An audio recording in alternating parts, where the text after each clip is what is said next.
Okay, folks, this is something a lot of people have in their houses or things like it.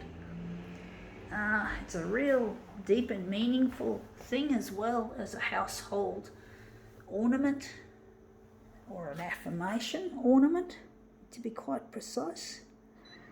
People love affirmations.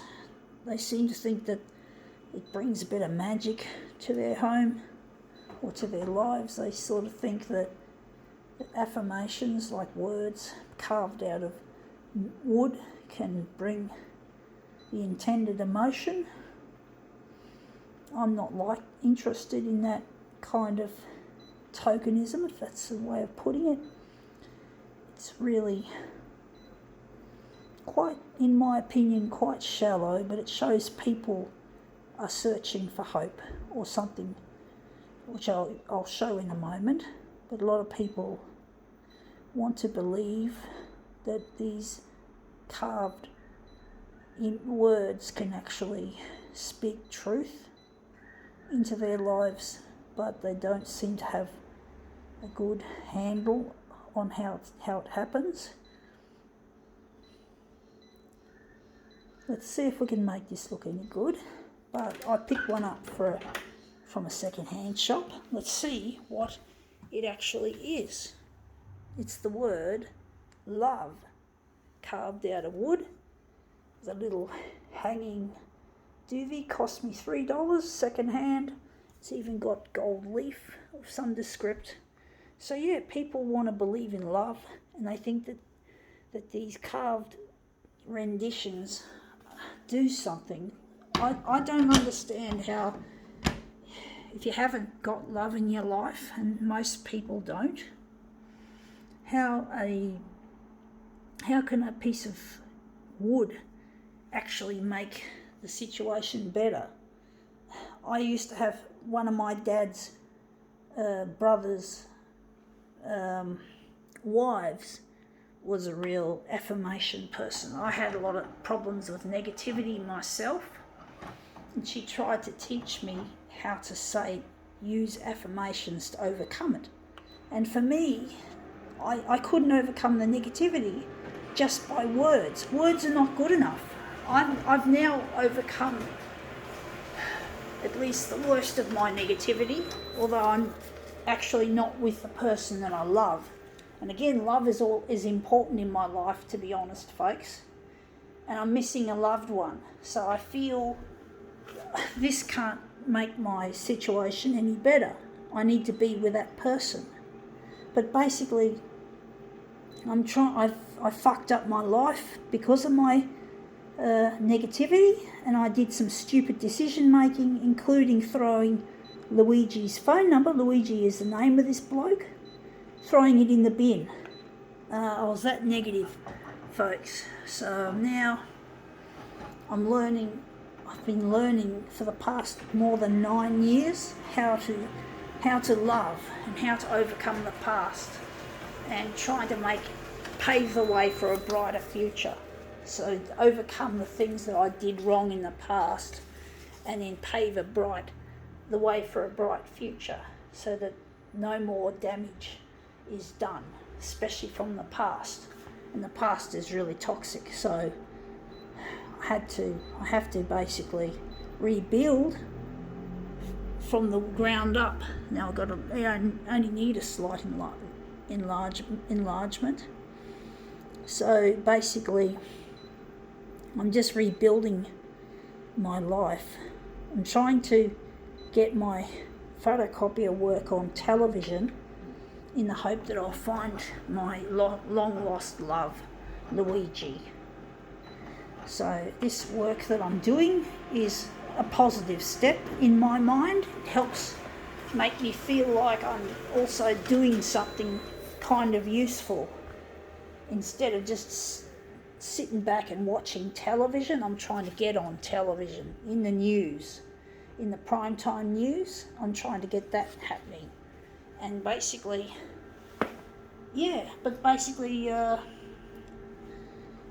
how should I put it?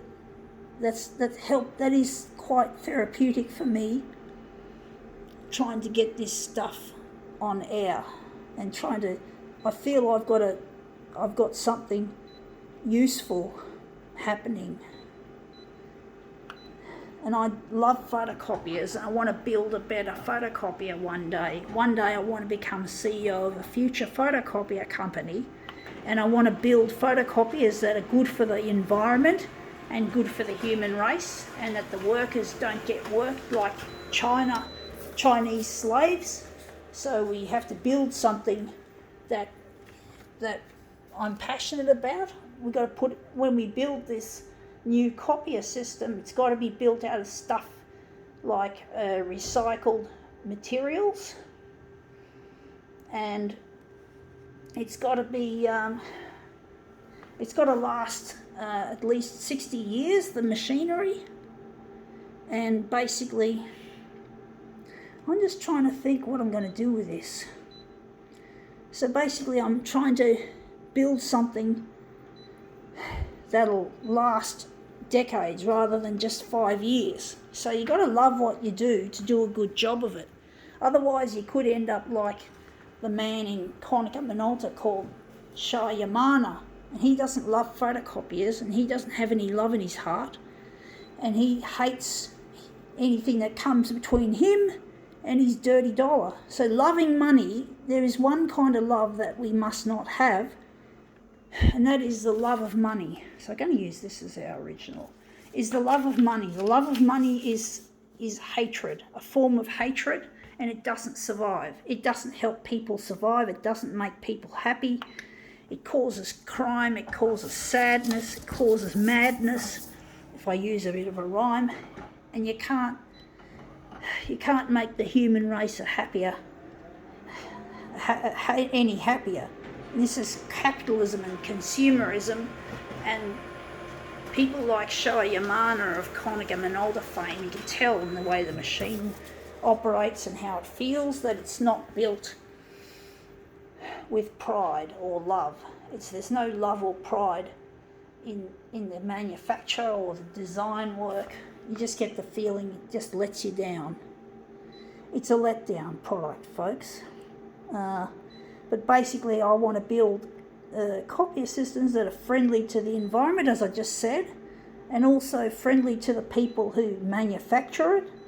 And it has to please the customer. The customer must feel a sense of pleasure, a sense of joy using the system. They got to feel joy as well. That's another word that's commonly carved in wood, is joy. So joy is another one that people like to carve into wood. But we need to make the world a better place for everyone. Otherwise, how can love prevail, you know? We can't live on hatred any longer. We've got to fucking make a difference. And I want to also not just be a CEO, I want to be a scientist so I can help find a solution for climate change. Now that looks really kind of wishy-washy. So we're going to try and find a solution to climate change. I know what I did, I forgot to set this properly.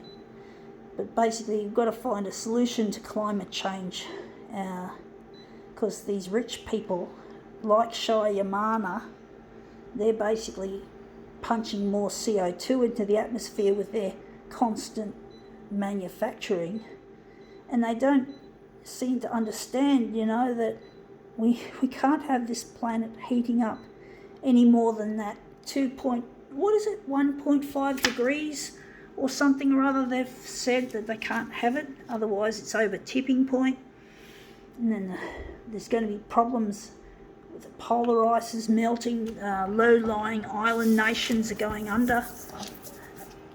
These things are not considered by people like Shah Yamana. So yeah, we've got to fucking make a difference to our planet.